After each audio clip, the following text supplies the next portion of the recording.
ఈశ్వర సంకల్పం. ఆయన విభీషణుడు కుటుంబాన్ని తీసుకెళ్లకుండా చేశాడు. ఈశ్వర సంకల్పం రావణాసురుడికి వాళ్ళ మీద అనుమానం రాకుండా చేశాడు. ఈశ్వర సంకల్పం భర్త ఊళ్ళో లేకపోయినా సీతమ్మని రక్షించడానికి మనం ఇక్కడ ఉండాలి అని ధర్మాన్ని నమ్ముకుని వాళ్ళిద్దరూ సీతమ్మ తల్లికి సేవిద్దామన్న బుద్ధిని అలా నిలబెట్టారు. నిలబెట్టి వాళ్ళిద్దరూ ఎప్పుడెప్పుడు ప్రమాదం వస్తే అప్పుడప్పుడు సీతమ్మ తల్లిని ఊరడిస్తుంటారు. లేకపోతే ఏమో నా తల్లి ఆ శోకంలో గుండె పగిలిపోయి ఉండేదేమో. అలా ఎవరు ధర్మాన్ని నమ్ముకున్నారో వాళ్ళని ఈశ్వరుడు ఏదో ఒక రూపంలో రక్షిస్తూనే ఉంటాడు. దానికి ఎదురు లేదు. ఇది సత్యం సత్యం పునఃసత్యం. ఈ విషయాన్ని చెప్పడానికే యుద్ధకాండలో జరిగేటటువంటి విశేషాల్లో అంతగా ఎంత వ్యూహం రచన చేస్తాడో రావణాసురుడు. అటువైపు అంత ప్రమాదం మిగులుతుంది, ఇటువైపు అకస్మాత్తుగా ఊహించని రీతిలో ఎవరో వచ్చి రక్షణ చేస్తుంటారు. కాబట్టి ఇప్పుడు సీతమ్మ తల్లి ఊరట పొందింది. అక్కడ లక్ష్మణుని కన్నా ఎక్కువ ప్రజ్ఞ కలిగిన వాడు, ఎక్కువ పరాక్రమం ఉన్నవాడు, ఎక్కువ బలమున్నవాడు రామచంద్రమూర్తి.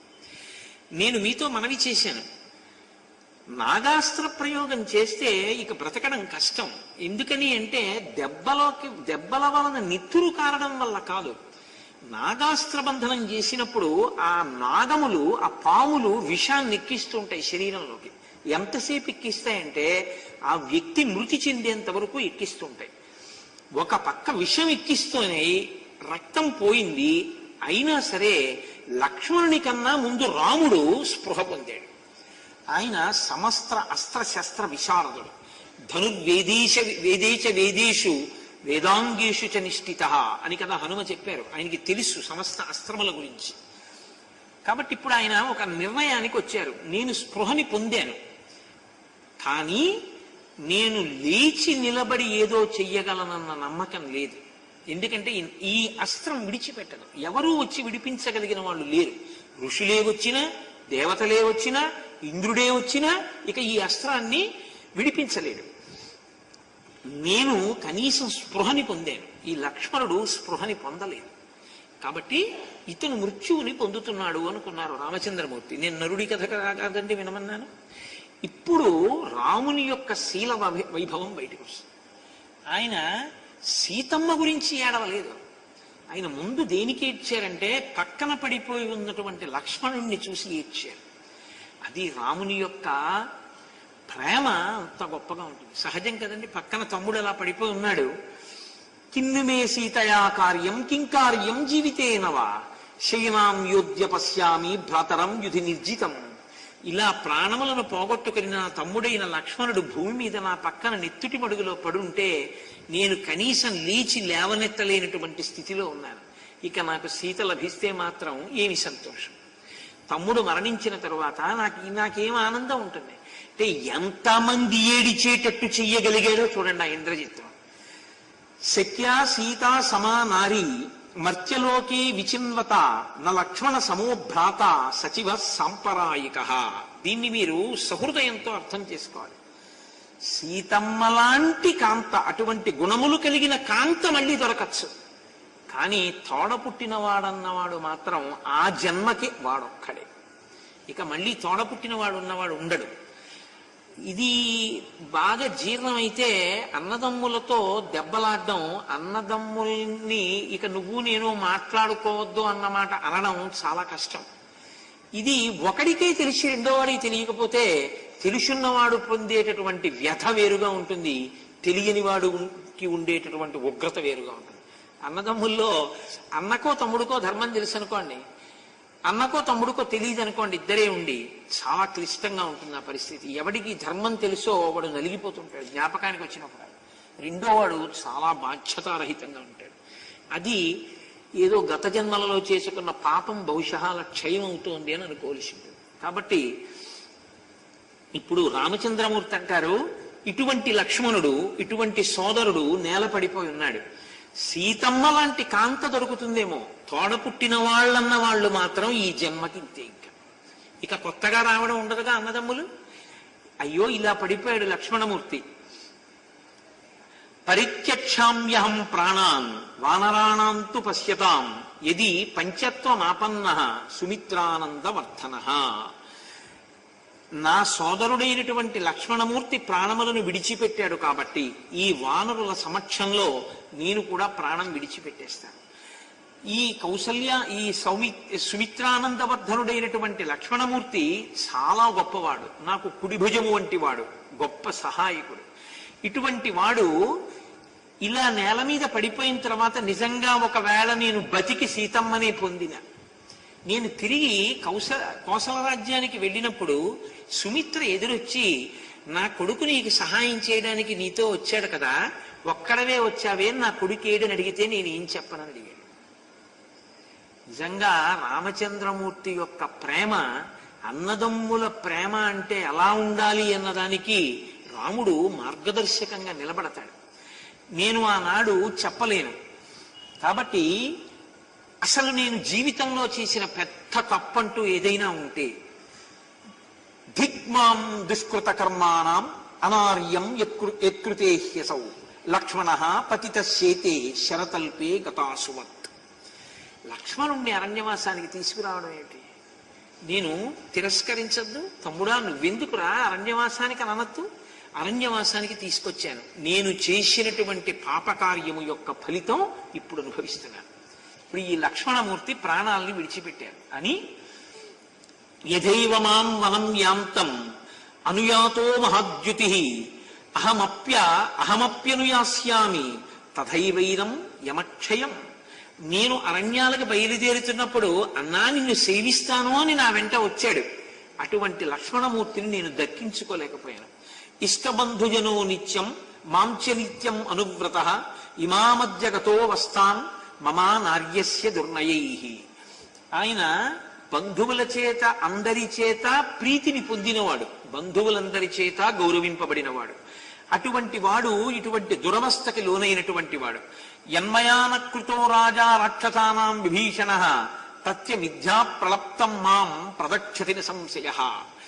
ఇటువంటి లక్ష్మణమూర్తి పరమప్రీతితో నాతో మాట్లాడేవాడు, ఎన్నడూ కోపగించేవాడు కాడు. ఇటువంటి లక్ష్మణమూర్తి మరణించాడన్నది నాకు పెద్ద వేదన.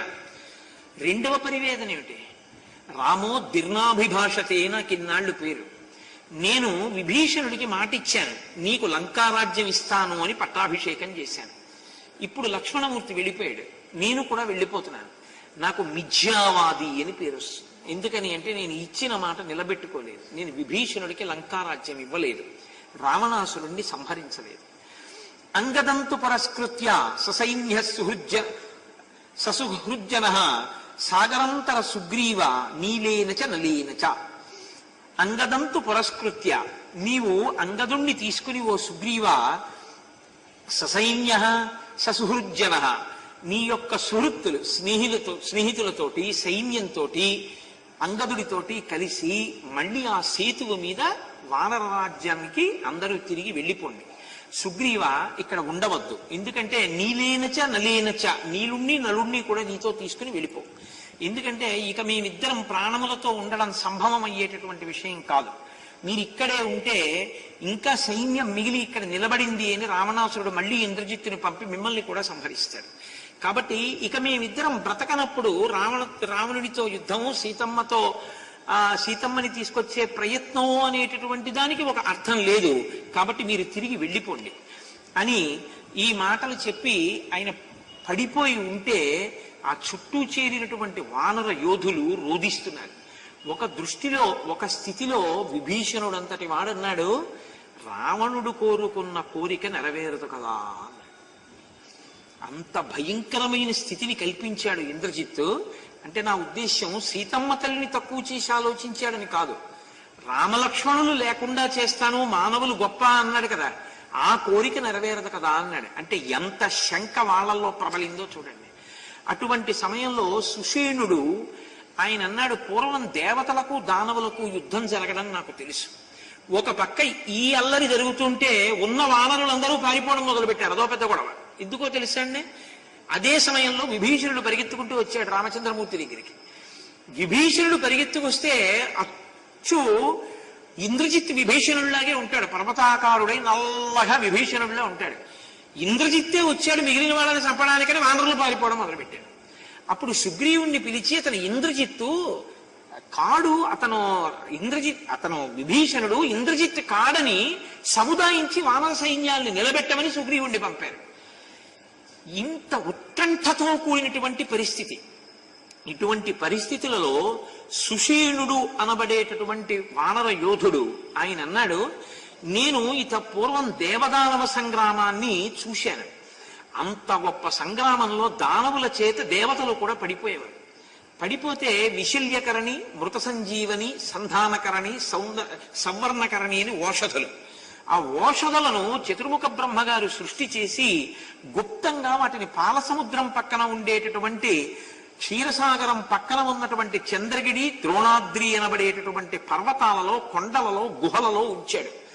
ఆ దివ్యౌషధులను మిగిలినటువంటి మొక్కల నుంచి వేరు చేసి పట్టుకుని రావాలి.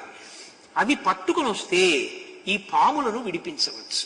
కానీ అది కుదిరే విషయం కాదు. అలా అవి విడిచిపెట్టవు. మహా అయితే మృత సంజీవిని చేత మళ్ళీ బతుకుతారేమో, కానీ పావుల్ని అలా నాగాస్త్రాన్ని విడిపించడం ఈ ఓషధుల చేత కుదురుతుందా అంటే అలా కుదురుతుంది అని రామాయణంలోనే లేదు ఎక్కడ. కాబట్టి ఈ ఓషధుల్ని తీసుకురావడానికి మందమైన ఊపిరితో ఉన్నారు. కాబట్టి తొందరగా హనుమయే వేగంగా వెళ్ళి తేగలరు. కాబట్టి హనుమని పంపించండి, అదే మనం చెయ్యగలిగిన ప్రయత్నం.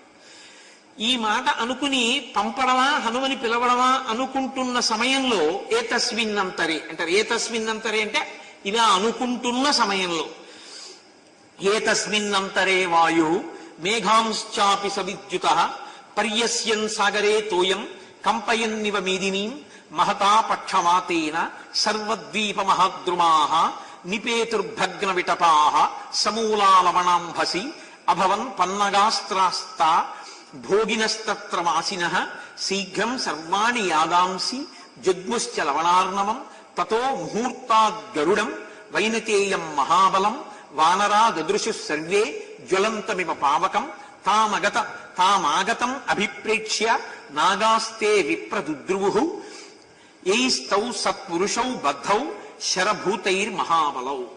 వాళ్ళు హనుమని పంపించి ఓషధులు తెప్పించుకుందాము అని ఆలోచిస్తున్న సమయంలో ఒక భయంకరమైనటువంటి పెద్ద గాలి ఒకటి బయలుదేరింది. ఏమిటి ఇంత పెద్ద గాలి, మళ్ళీ ఎవరైనా రాక్షసుడు వస్తున్నాడా అని వాళ్ళు విస్మయులై చూస్తున్నారు. బంగారు రెక్కలను అల్లారుస్తూ ఆ 100 యోజనముల సముద్రం నుంచి ఆకాశంలో మెరిసిపోతూ ఆతట పక్షమారుతరజ కంపిత ఘూర్ణితాచల వ్రాత మహర్ణ ఉండు అంటారు మహాభారతంలో. ఆయన రెక్కలు అల్లారుస్తుంటే వేదనాదాలు వినపడుతుంటాయి. అటువంటి వేదనాదం వినపడే రెక్కలు అల్లారుస్తూ గరుత్మంతుడు వస్తున్నాడన్న భయం చేత సముద్రంలో ఉన్నటువంటి పాములు కూడా అడుక్కి పారిపోయేటట్టుగా ఒక్కసారి బంగారు స్వరూపంతో మిరిసిపోతున్నటువంటి వైనతేయుడైన గరుత్మంతుడు యుద్ధభూమిలో రామలక్ష్మణులు పడిపోయిన చోటికి వచ్చి కిందకి దిగారు. ఎప్పుడైతే గరుత్మంతుడు వచ్చి కిందకి దిగారో ఇంత నాగాస్త్రబంధనం చేసి అవయవాలన్నింటినీ కట్టేసిన పక్కన ఆయన కోదండం పడిపోయి వింటితాడు ఊడిపోయి ఉన్నా, చెయ్యి పట్టుకోవడానికి వీలు లేకుండా ఇలా విచ్చిపోయి ఉన్నా, వాళ్ళ శరీరములకు పట్టినటువంటి అస్త్రరూపమైనటువంటి నాగములన్నీ గరుత్మంతుణ్ణి చూసి భయపడి విడిచిపెట్టి పారిపోయి ఒక్కసారి రామలక్ష్మణులు ఇద్దరూ పూర్తి స్వస్థతని పొంది ఆ గరుడు ఎంతో సంతోషంగా రామలక్ష్మణులు ఇద్దరిని తన యొక్క చేతితో ఇలా నిమిరేటప్పటికి వాళ్ళ ఒంటి మీద ఉన్నటువంటి గాయములన్నీ కూడా పోయి పూర్వం ఎలా ఉండేవారో అటువంటి స్థితిని పొందేసి పూర్వం ఉన్నటువంటి బలం, పూర్వం ఉన్నటువంటి శక్తి కన్నా ఇప్పుడు ద్విగుణీకృతమైన శక్తితో, ద్విగుణీకృతమైన బలంతో లేచి నిలబడ్డారు. నిలబడితే రామచంద్రమూర్తి గరుత్మంతుణ్ణి చూసి, ఇదే నేను నరుడి కథ గుర్తుపెట్టుకోండి అంటాను. విష్ణు అయితే వెంటనే గరుడా వచ్చావా అనాలి. రాముడు అలా అనడు. భవత్ప్రసాదాద్యసనం రావణి ప్రభవం మహత్ ఆవామిహ వ్యతిక్రాంతౌ పూర్వవత్ బలినౌ కృతౌ. మహానుభావ, మీరెవరో మాకు తెలియదు. ఇటువంటి ఆపత్కాలంలో మీరు వచ్చారు. మాకు కలిగినటువంటి ఆపద తొలగిపోయింది. మేము పూర్వం ఎటువంటి బలం కలిగిన వారమో అంతకన్నా ఎక్కువ బలాన్ని ఇప్పుడు పొందాం. మాకు మిమ్మల్ని చూస్తుంటే మనసులో ఎలా అనిపిస్తోందో తెలుసా? యథాతాతం దశరథం యథాజంచ పితామహం తదా భవంతం ఆసాద్య హృదయం మే ప్రసీదతి. మిమ్మల్ని చూస్తుంటే మా తండ్రి దశరథ మహారాజు గారిని చూసినట్టు, మా తాతగారు రజమహారాజు గారిని చూసినట్టు ఎంతో సంతోషంగా ఉంది. కో భవాన్ రూప సంపన్నో దివ్య స్రగనులేపన వసానో విరజే వస్త్రే దివ్యాభరణ భూషిత. మీరు దివ్యమైనటువంటి చందనాన్ని అలదుకున్నారు, మంచి పుష్పహారములను ధరించారు, చాలా విలువైనటువంటి బట్ట కట్టుకుని ఉన్నారు. మహానుభావ, మీరెవరు? ఎందుకొచ్చి మమ్మల్ని రక్షించారు? మాకు చెప్పవలసింది అన్నారు. వెంటనే ఆ గరుత్మంతుడు మాట్లాడుతూ, అహం సఖాతే కాకుత్స ప్రియ ప్రాణో బహిశ్చర. ఓ సఖా, స్నేహితుడా రామ, నేను నీకు బహిప్రాణము వంటి వాడను, ఎప్పుడూ నీతో కలిసి ఉండేవాడను. అంతకన్నా ఇప్పుడు చెప్పడం కుదరదు. నీకు నాకు అంత స్నేహం ఉంది. గరుత్మానిహ సంప్రాప్తో యువయోః సాహ్యకారణాత్. నా పేరు గరుత్మంతుడు అంటారు. నాకు నీకు ఒక గొప్ప విడదీయరా అన్నటువంటి అనుబంధం, అటువంటి స్నేహం ఉంది. అసురావా మహావీర్య దానవావా మహాబలాః సురాశ్చాపి సగంధర్వాః పురస్కృత్య శతకృతుం నేమం మోక్షయితుం శక్తాః శరబంధం సుదారుణం మాయా బలాదింద్రజిత నిర్మితం క్రూరకర్మణ ఏతే నాగాః కాద్రవేయాః తీక్ష్ణదంస్ట్రా విశోల్బణాః రక్షో మాయా ప్రభావేన శరాభూత్వా దదాశ్రితాః. నాయన, ఇంద్రజిత్తు నీ మీద ప్రయోగించినటువంటి ఈ నాగాస్త్రము చేత ఆ కద్రువ యొక్క కుమారులైనటువంటి వారెవరున్నారో అటువంటి క్రూరకర్ములైనటువంటి వారి యొక్క ఆ కద్రువ కుమారులైనటువంటి నాగములు బాణముల రూపంలో వచ్చి మీకు తగిలి మిమ్మల్ని పట్టుకున్నాయి. వీటిని విడిపించడం లోకంలో ఎవ్వరికీ సాధ్యం కాదు.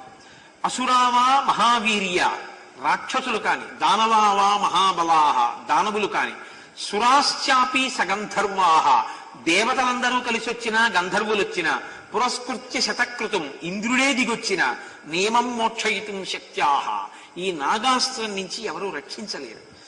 శరబంధం సుదారుణం, ఇది చాలా దారుణాతి దారుణమైనటువంటి శరబంధము. మాయాయుద్ధమునందు ఆరితేరినటువంటి ఇంద్రజిత్ ఇటువంటి యుద్ధం చేసి మిమ్మల్ని పడగొట్టాడు. ప్రకృత్యా రాక్షసాః సర్వే సంగ్రామే కూటయోధినః. వాళ్ళెప్పుడు మాయతో కూడినటువంటి యుద్ధం చేసి ఇలాగే పడగొడుతుంటారు. శూరాణం శుద్ధభావానాం భవతాం ఆర్జవం బలం. ధర్మ మార్గంలో ప్రవర్తించి శూరులై అధర్మ మార్గంలో అడుగు పెట్టకుండా యుద్ధం చెయ్యగలిగినటువంటి మీ వంటి వారలకు ఎప్పుడూ రక్షణ కలుగుతుంది. మీ ధర్మమే మీకు రక్ష. ధర్మో రక్షతి రక్షితః. దానికి ఉదాహరణ గరుత్మంతుడు రావడమే, వచ్చి రక్షించడమే. కాబట్టి ఇంతకన్నా నన్ను మాత్రం ఇప్పుడు నువ్వెవరు, నాకు నీకు ఉన్న అనుబంధం ఏమిటి అని మాత్రం గుచ్చి గుచ్చి ప్రశ్న వెయ్యవద్దు రామ. సఖే రాఘవ ధర్మజ్ఞ రిపూణామపి వత్సల అభ్యనుజ్ఞాతుమిచ్చామి గమిష్యామి యథాగతం. నువ్వు అనుమతిస్తే సఖా నేను బయలుదేరుతాను. కానీ నీవు ఎవరు అని మాత్రం నచ కౌతూహలం కార్యం సఖిత్వం ప్రతి రాఘవ కృతకర్మారణీ వీర సఖిత్వం అనువేచ్ఛసి.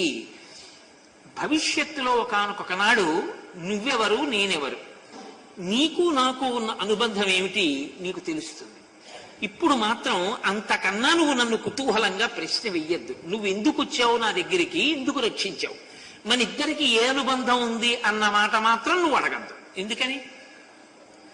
నరుడిగా ఉన్నాడు రాముడు. నరుడిగా ఉన్న రాముడికి నేను నీ వాహనాన్ని అంటే ఆయన ఒప్పుకోడు. నువ్వు నాకు వాహనాన్ని ఏమిటి, నేను నరుడిని అంటాడు. నరుడిగా పూర్ణంగా ఉన్నాడు కాబట్టే రావణ సంహారం చేశాడు.